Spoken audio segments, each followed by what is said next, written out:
last year was an absolutely crazy year when it came to Star Wars announcements, right? Following on the heels of the successful Star Wars The Last Jedi, box office wise.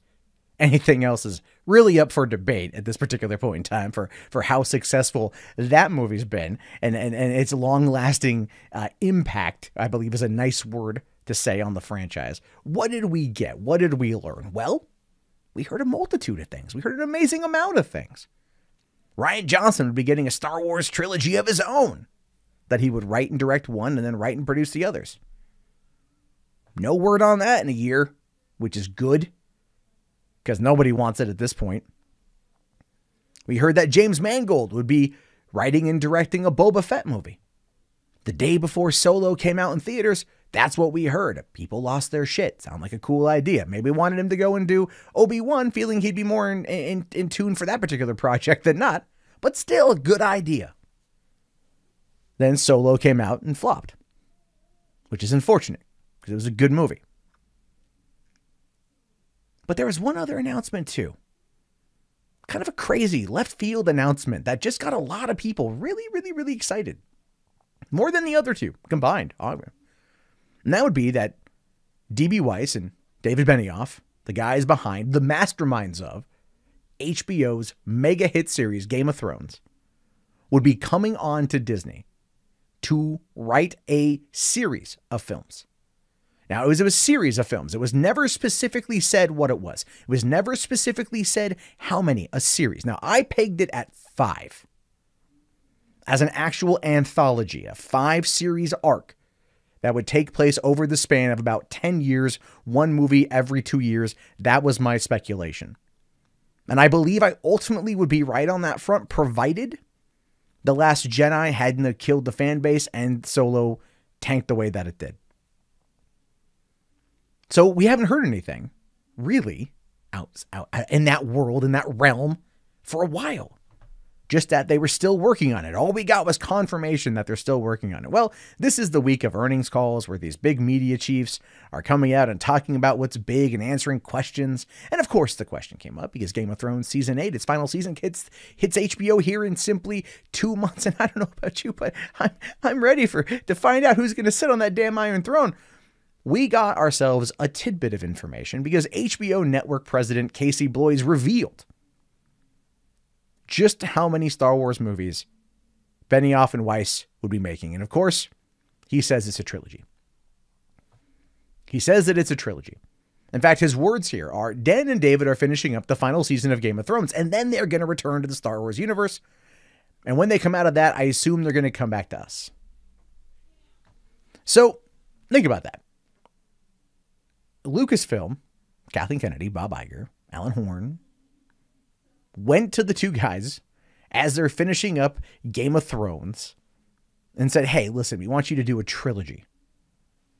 We want you to do a trilogy. And that makes more sense, right? If they would have announced 5 films, that might have been too much. That might have been too much. That might have been not enough there for people to really kind of trust it was going to see the end of, see the end, so to speak. If they would have announced 5-film arc, that might be a bit too much. Had Solo performed well and had Last Jedi not been what it is, then yes, I think ultimately we would have probably gotten the 5 films out of that. They would have been full steam ahead, everything moving forward as planned, all the rumors coming true, sunshine, raindrops, blowjobs across the bow. It would have been great. But they wanted to slow it down a little bit. So this trilogy is slowing it down a little bit. Now, we don't know what it is. We don't know what it means. We don't know anything about it. It's all under wraps right now. It's all completely under wraps. We have no fucking idea.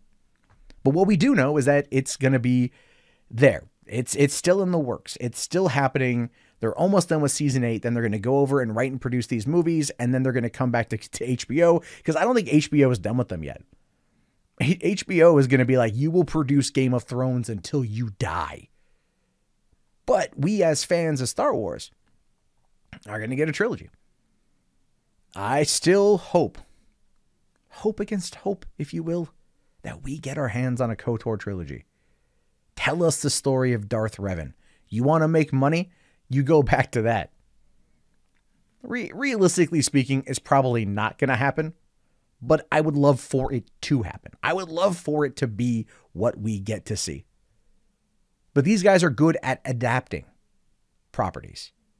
So we don't quite know if they're going to go to a story in the EU and give us a fan service thing. Because if you go to fans of the Game of Thrones novels and you're like, hey, what do you think of it? How it compares to the books? You're going to hear some complaints. But I think overall people enjoy it. There's a reason why it's the biggest show in the world. So I'm excited to see what they're going to do with this. I'm excited to know now that it's a trilogy. A little bit bummed that it's not the full-on 5 films I thought it was going to be.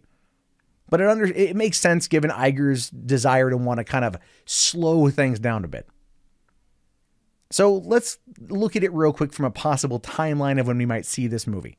It's 2019 right now. Game of Thrones is going to be finished up by next month. Pretty much. Then they're going to go on the press tour. They're going to go deal with all that. Then they're going to get to work on Star Wars.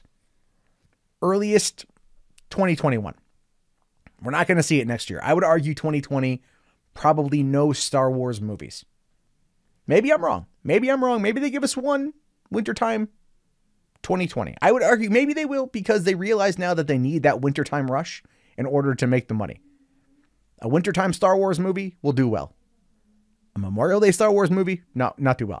Look, you can believe me or not believe me, but I still argue that Solo coming out in wintertime would have done better than it did on Memorial Day weekend. Now, granted, yes, going up against Aquaman and Mary Poppins and all that shit. Look, if they would have released Solo in wintertime, Aquaman would have got the fuck out the way. That's just the reality. Not the one we live in, but that's the one that would have happened. So we'll have to wait and see. But I think we're going to probably not get this till 2021, and they might just put out a movie in 2020 just to give it to fans, just to keep the money coming in to get ready. But who knows what it will be? Who knows if it will be the beginning of something? They could put this out next year. They could already have a screenplay done. They could already be in pre-production, and we just don't know about it yet. They could already be there. Because as they wait for Game of Thrones to finish up, they go through the editing process. They're there with the guys. But that takes time for the graphics to render. And they could be working on it in the process. Oh, we got a few minutes. Let's go work on Star Wars. And they get a script out. And I guarantee you they've already pitched an idea to Lucasfilm. They probably already had the scripts already done. Or at least the ideas of them already done. So I would say maybe we're sooner. This is another idea. Maybe we're sooner to getting done. We'll have to wait and see. But anyway, I don't want to go on for too long about this one. I find it to be fascinating. So I want to hear your thoughts, your opinions. What your body reacts to when you think of this good idea, bad idea.